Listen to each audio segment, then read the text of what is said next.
I wanted to begin a little bit by reminding everybody and talking a little bit about the aims of the shaitan, so that you understand exactly where the magician is coming from. Where is this person who is engaged in magic coming from? What is his aim? What is he there for? Because this person who is engaged in magic is a servant of the shaitan. He has dedicated his life to serve the shaitan like we have dedicated our lives bi'idhnillahi ta'ala to serve Allah subhanahu wa ta'ala.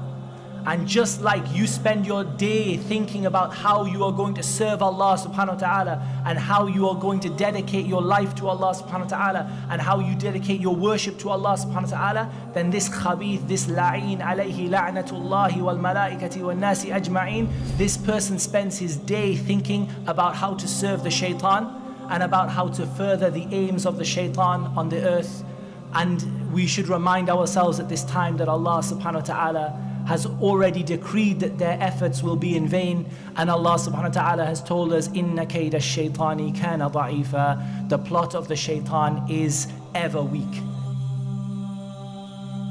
We began by talking about what is sihr linguistically. Linguistically, sihr means that which is hidden. That which is hidden, that which we don't understand why, or it is covered. Because it's dark, you don't know what is happening. And that's why when you eat at that time of the night, it is called suhoor, right? Because you're eating at the darkness of the night. So the term for suhoor, or sihri we call it in Urdu, is actually from the same root as sihr, not because there's any sihr in suhoor, but because suhoor is eaten at a time of darkness. So it's the darkness is called sahar. And that darkness means you don't know what's happening. That's why it's called darkness, sahar. So sihr means that which takes place and you don't know why it's taking place. The cause is unknown. This is really what the linguistic meaning of sihr is. And from a theological, from an Islamic standpoint, sihr is to invoke the aid of the jinn to do something that appears to be from our world supernatural. So the jinn will cause something to happen, and because we do not see the jinn, so it seems as if we don't understand. Even though once we understand sihr, we do understand how it happens. But for those who don't study Islamic theology, it will appear, how did this happen? Where did this come from? And that is why sihr is called sihr. And Allah Azza wa Jalla, just as a note of benefit, here uses the word kana. And the word kana here gives us the benefit that this is forever and ever, in the past and until now. The plot of the shaitan is constantly and forever weak. And we should remind ourselves about that. But let's remind ourselves a little bit about what this plot of shaitan is. Iblis has mentioned several times what his aims are. He mentioned them in his speaking to Allah subhanahu wa ta'ala, and in his threat to mankind, and in his promises that he said that he is going to aim to achieve during his life, when he made dua to Allah subhanahu wa ta'ala to make him from those who would live until the day of resurrection, so that he could misguide the people away from the path of Allah subhanahu wa ta'ala. In the Quran, Allah subhanahu wa ta'ala relates to us what the aims of Iblis and the plans and the plots of shaitan are in misguiding us. And one of the most obvious examples of this is the statement of Allah subhanahu wa ta'ala in describing the plot of the shaitan, that I will come to them from in front of them and from behind them, and on their right and on their left, and you will not find most of them to be grateful. We should also remind ourselves that the primary aim, the primary goal of the shaitan is to get us to disbelieve in Ar-Rahman Jalla Jalaluh, to get us to disbelieve in Allah subhanahu wa ta'ala. This is the purpose of the shaitan, and the shaitan will never ever be happy until we do this. They made it appear from their magic as if the ropes were moving. As if the ropes were moving. So, and another verse, Allah says, "Saharu a'yunan nas." They bewitched the eyes of the people. So this shows us that at some occasions, not all of them, magic is not actually real. It's an illusion. Because according to the ayat, The ropes were not moving. سَحَرُوا أَعْيُنَ النَّاسِ. They bewitched the eyes of the people.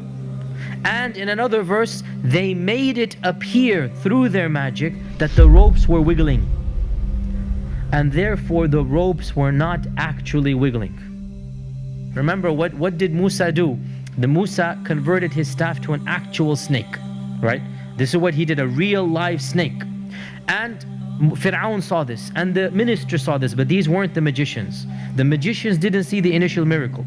So the magicians are told he can make his staff appear like a snake.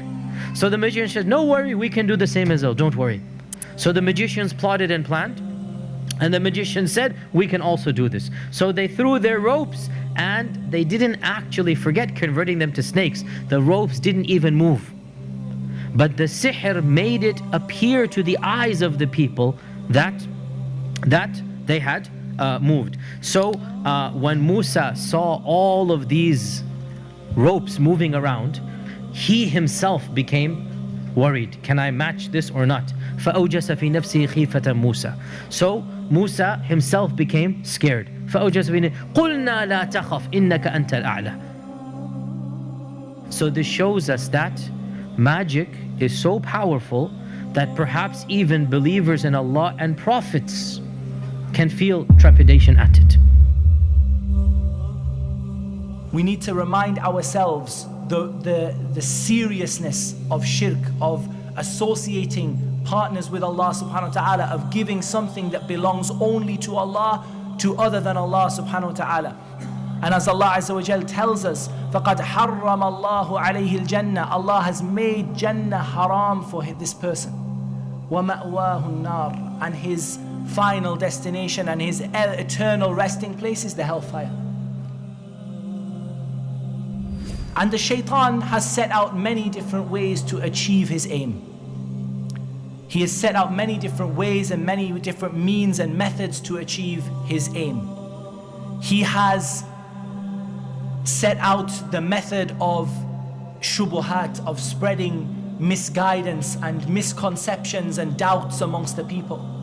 And he has set out the methodology of misguiding people through shahawat, through their desires, through their wants, through their hopes, through their dreams. And these two things are two of the primary or the two primary ways that the shaitan uses broadly to misguide the people.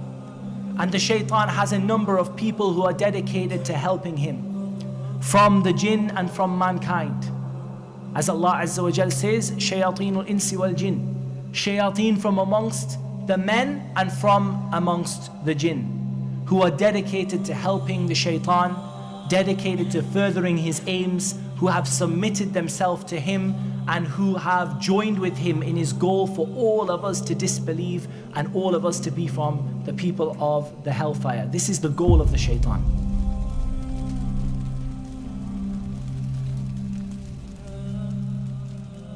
In terms of magic itself, the word magic or the word sihr in Arabic, linguistically, the word sihr in Arabic refers to something which is hidden and which the reason for its effect is hard to realize.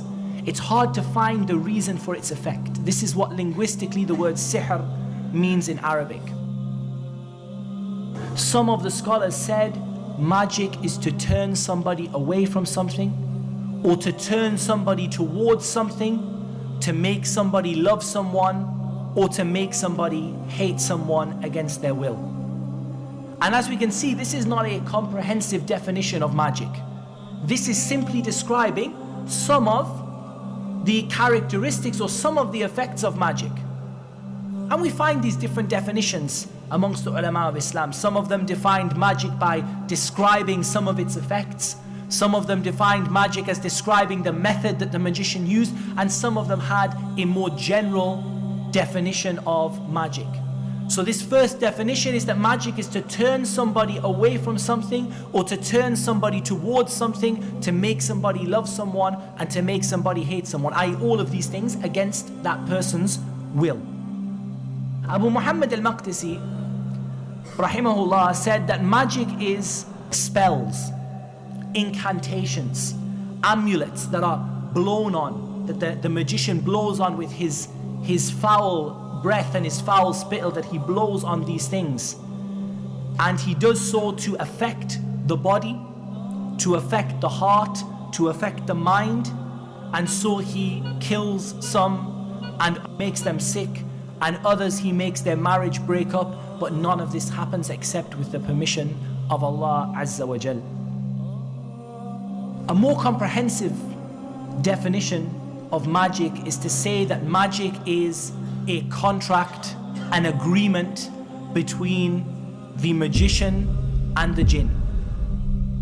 And it is a contract made up of two parties. The first party is the magician, and the second party is the jinn. And the magician says, I will do some stuff for you and you will do some stuff for me, and we will make this agreement between ourselves.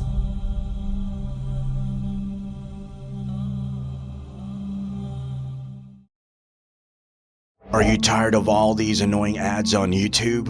Are you worried that a haram video might pop up? Well, the One Islam TV app is here to solve these problems, inshallah.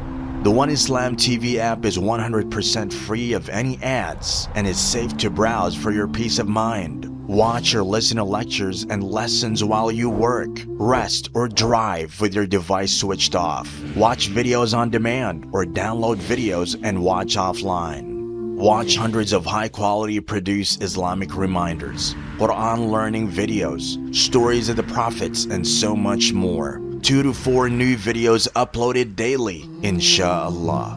One Islam TV is 100% run and owned by Muslims, which means a small amount you pay for your subscription is a SADAQAH JARIYAH, continuous charity for you, as we use the funds raised to continue producing more beneficial videos and reminders, inshallah.